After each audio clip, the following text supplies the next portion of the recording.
Thanks for joining us for the Druid City Report. I'm Rich Robinson.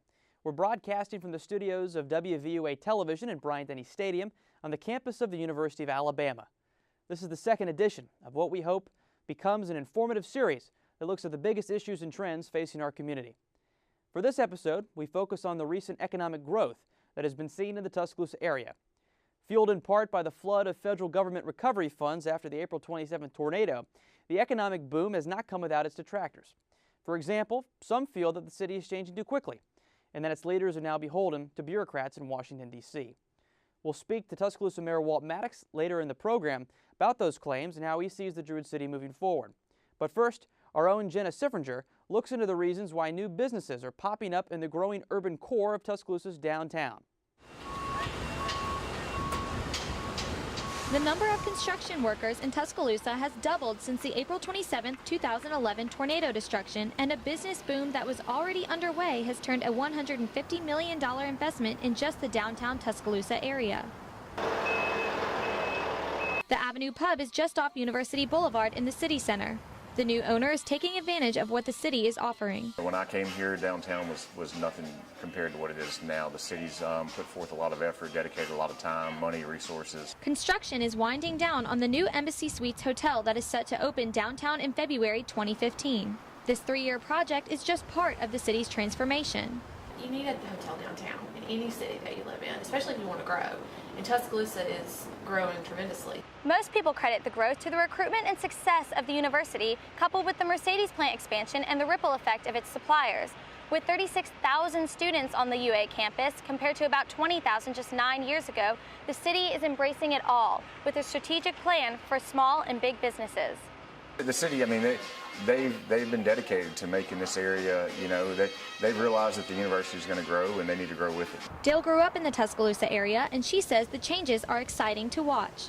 I think the city kind of goes with the growth of the university. I mean, it's been our staple. That growth is translating into $2.5 billion in new construction over the past 10 years. And that's news anyone can grow to love.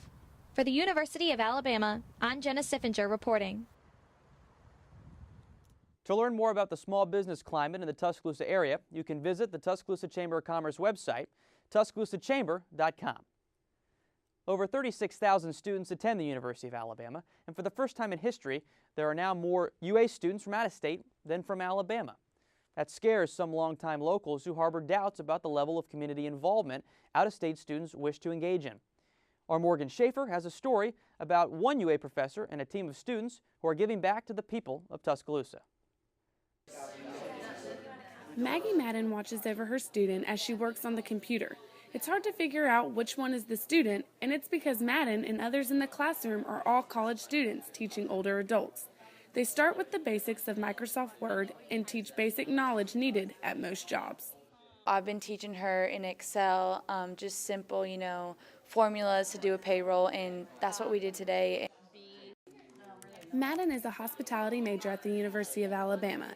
She and dozens of other University of Alabama faculty members and students are teaching essential skills of today's modern workplace that employees want to see. Lisa McKinney is an accounting professor at UA. She started the program but is excited about its growth. The patrons that come to these classes love interacting with the university student. They love that.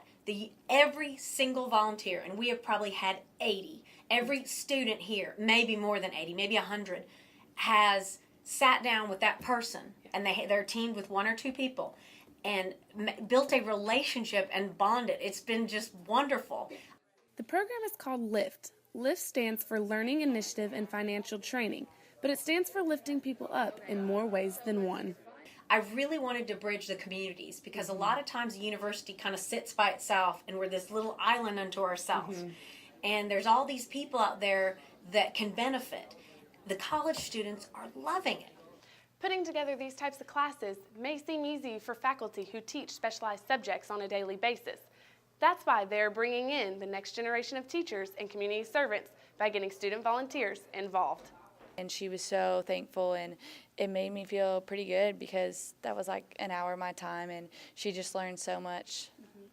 McKinney puts together 15 classes a week that consist of learning Microsoft Word, Microsoft Excel, resume writing, mock interview workshops, and a financial freedom course. Every class is designed to help people get a job if they are unemployed or get a better job if they already have one.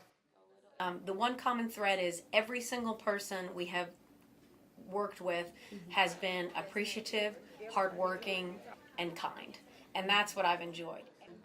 McKinney and the university hope to continue the program and branch out to other locations in a younger audience. From the University of Alabama, I'm Morgan Shaffer reporting. Walt Maddox was elected to a third term as mayor of Tuscaloosa in August of 2013. He ran unopposed in the race for the position he's held since 2005. A conservative Democrat, Maddox has welcomed federal recovery funds as a way to stimulate Tuscaloosa's economy in the wake of the April 27th tornado that devastated a large swath of his city.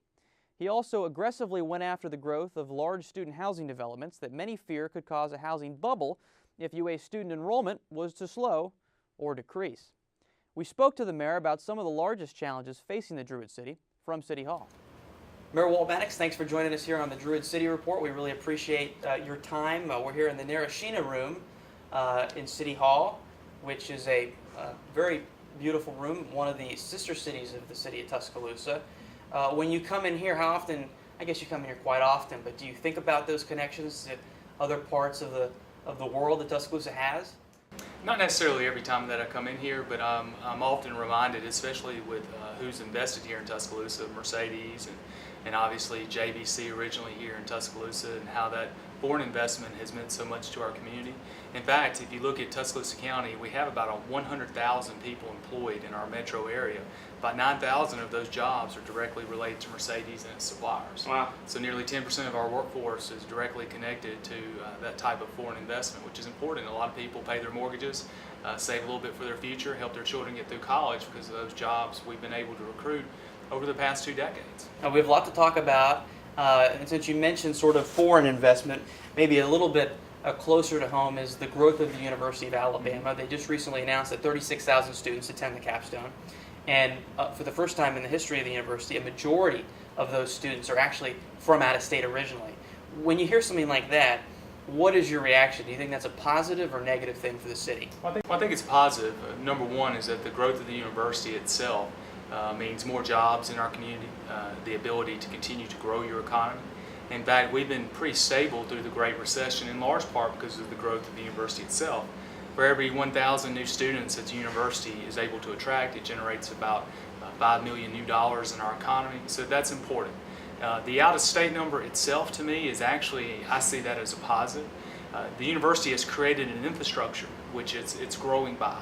And that's important because that infrastructure is going to be in place whoever is in leadership at the capstone. And to me that's important. Institutionalizing the recruitment process will have a long-term positive, sustainable effect on Tuscaloosa's economy in the years to come. I know that this is something that you talk about all the time, trying to get a lot of these out-of-state students in particular to stay in Tuscaloosa, try to incentivize them to stay in Tuscaloosa after the fact. Do you think the city is doing a good enough job in keeping those students that they come here? We're making significant progress, and we've made that progress, in fact, in the shadow of April 27th, which kind of gets lost on everyone's calculus. The fact that we've had to cash flow $44 million since the tornado, take on the immense challenges of recovery, and then continue the progress in the rest of the city. We've seen the progress that I think is going to make this community more attractive in the years to come, whether it's the amphitheater, the river walk. Now we're looking at the city walk. We're investing heavily in our recovery zone and broadband technology, so that in the years to come we have some of the fastest speeds in the nation. Those sorts of things are embedded in a quality of life movement that can keep those students here, because in the years to come, in the decades to come, it's not going to be a highway system or access to a port or rail that's going to be the catalyst to get that new business. People from their laptops or their iPads are going to be able to create businesses worth hundreds of millions of dollars. So how do you give them to stay in your community? Quality of life. What is the level of quality of life that I can enjoy? And what we're trying to do is put those pieces in place so Tuscaloosa, Alabama means something to that college student when they finish their 4 years, and we make this a place they want to stay and raise their families. But you've lived and worked in Alabama your whole life. You're born and raised in Birmingham and Tuscaloosa. But you spent some time in Birmingham at UAB. So you've been around the state, you've worked in other parts of the state, you love the state. So when you see the flagship university of the state now having more people from out of state here, could that perhaps be a negative long-term trend for the state and the people of the state? It's only a negative long-term trend if we fail to capitalize on making sure we keep that intellectual capital here. I think instead of looking at attracting students out of state as a negative, I think we need to A, look at it as a positive, but B, have us reflect internally, or are we doing enough to put enough Alabama college graduates in our four-year institutions? Clearly we're not, because the universities had to make a business decision to go recruit out of state. So hopefully for our state leaders, that will continue to be a focus. How can we get more Alabamians into our four-year institutions? I know right now with the rising cost of colleges, what it costs to live, it would be very difficult for me to go back 20 something years from now and try to make it. I really feel for college students and the challenges that they're under. I just recently finished paying off my student loan, and now I see how the price of higher education has escalated in recent years. So I know it's a challenge, and we've got to figure out a way as a state to get more of our kids able to get into those same doors that out-of-state students are getting in. That's interesting. We'll get to these other things in a second, but you just mentioned something I find interesting. You just now finished paying your student loans, and you hear this from a lot of leaders from across the country who go into politics. They pay it off. Barack Obama, for example, I believe he didn't pay off his student loans until a few years before he became president. Yeah. So was that a limitation in your life, or what was it a challenge, obviously? Best investment I ever made, no doubt, because it gave me an opportunity to right now work for the city, but it gave me other opportunities I don't know if I'd been exposed to. My mother was a school teacher, my father was a state worker. Not a lot of discretionary money in our household, and for me to get that type of college education they wanted me to have and that I wanted to have, I knew that I'd have to go and borrow money.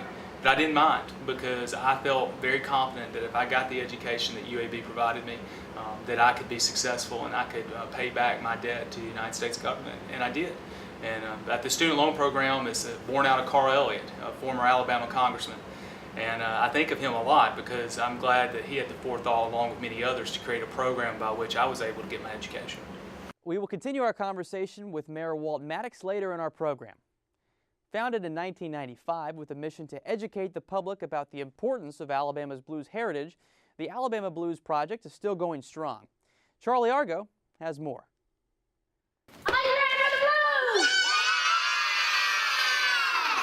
Local school students have a case of, well, the blues. Musical blues, that is.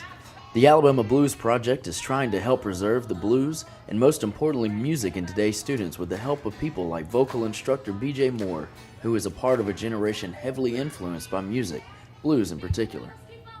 The purpose of the Alabama Blues Project is to enrich our children and our community about the rich heritage of the blues, Alabama blues in particular. Making sure the students are having fun while they learn is also a big goal of this organization. We just want to provide them with a really fun learning environment and just learn, just come away with a passion for music. And also, like I said, if we can teach them a little bit about the blues at the same time, that would even be better. But the Alabama Blues Project travels around in many different schools like Arcadia Elementary School every week to provide after-school activities for students willing to participate. The organization is grant-funded, taking it into city schools where students are no longer exposed to such music programs during school hours. Grants are our main source of funding, but of course most grants you have to have matching funds, so it's still very important for us to get contributions from the businesses and individuals around Tuscaloosa. The attention span of a normal child is one of the main issues that the Alabama Blues Project takes into consideration when teaching the kids. Instead of speaking at the kids the whole time, they like to incorporate hands-on activities to help enrich the learning process. We teach them harmonica, drums, some guitar in the summer, and as well as vocals, and I'm the vocal instructor here. The Blues Project offers camps for students in the summer where they interact and learn from accomplished blues musicians from all around the state. Here, they also learn about and learn to play new instruments, and sometimes the students even get to make their own. Summer camps, we have this past year we taught them how to make a diddly bow with just a board and a wire and a couple of nails, and that was really fascinating because they were able to take an instrument home with them that they could really play a song on. So. The Alabama Blues Project hopes that their program improves students' self-esteem and teamwork and can further their goals in becoming more involved at school and in their community. For the University of Alabama, I'm Charlie Argo reporting.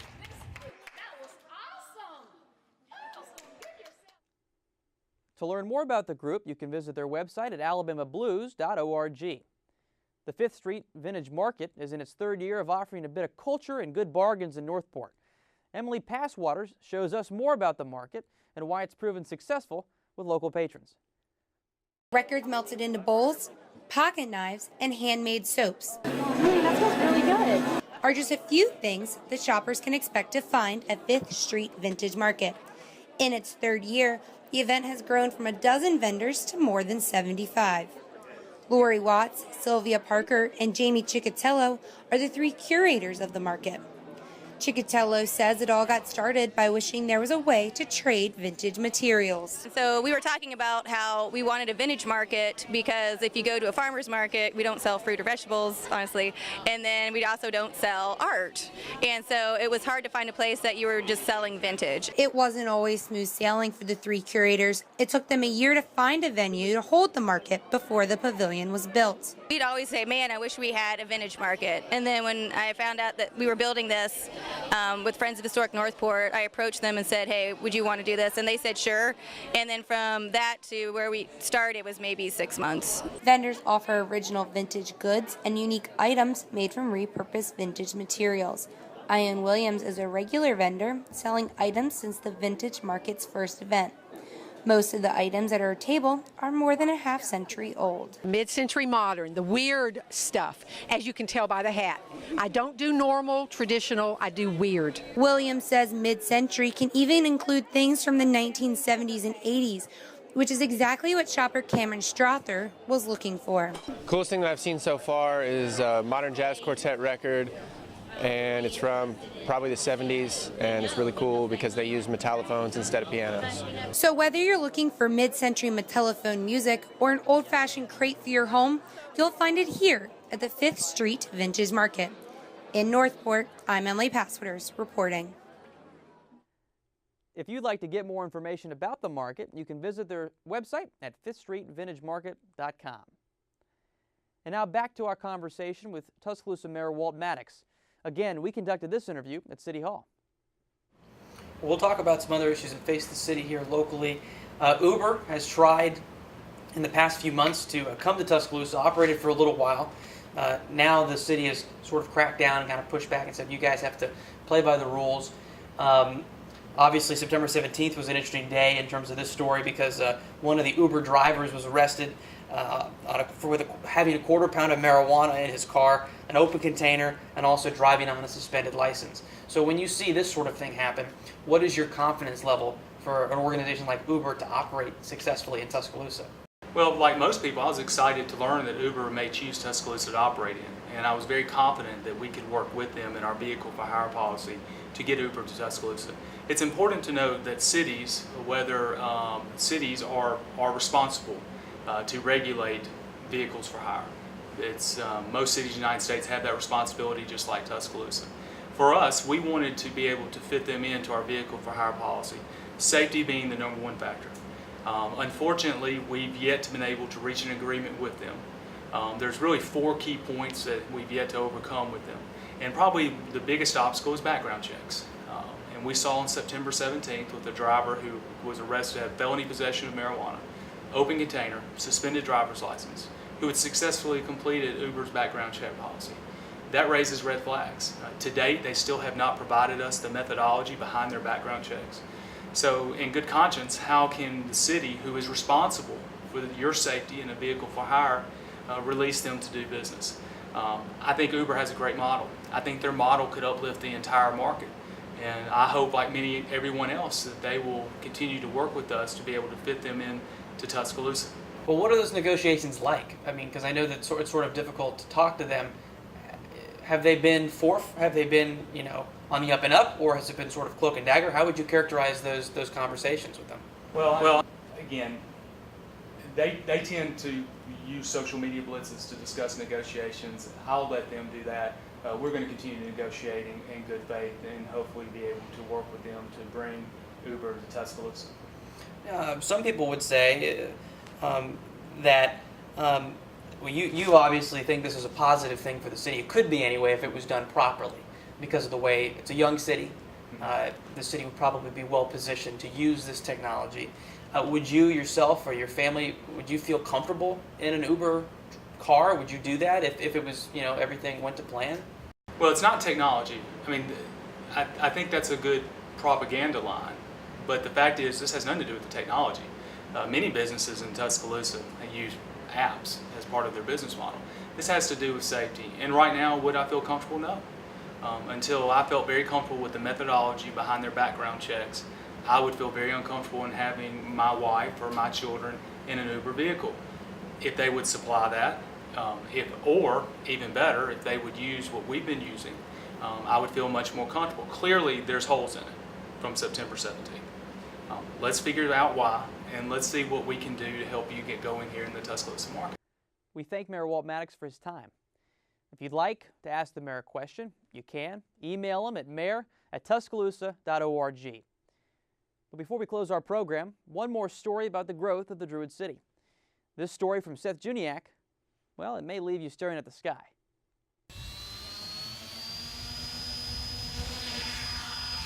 And we're cleared for takeoff.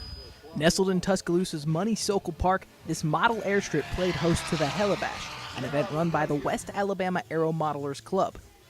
The club showcases the best of the best in remote-controlled flight. Gary Wright is a 1989 graduate of the University of Alabama. He drove down from his home in Illinois just to get in on the action. Well, I came down for this event. Of course, I'm into helicopters, so I looked for events all over the nation to attend and to fly at. So it was a good excuse to visit my mom.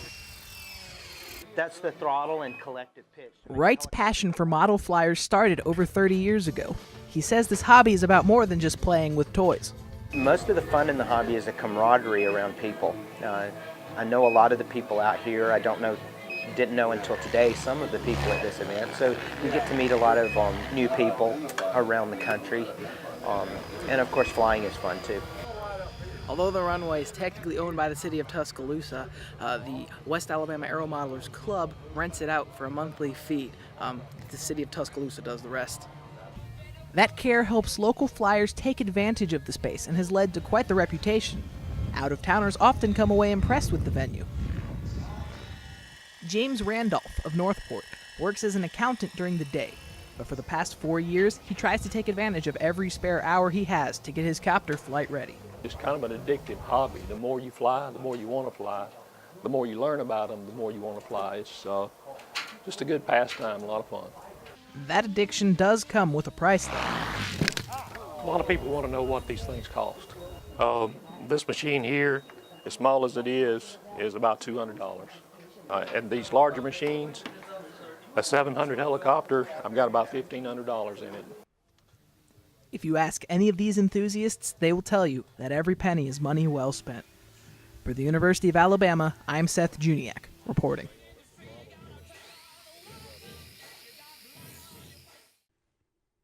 That's it for this edition of the Druid City Report. We thank you for spending a small part of your day with us. For all of us here, I'm Rich Robinson, asking you to get engaged and connect to your community.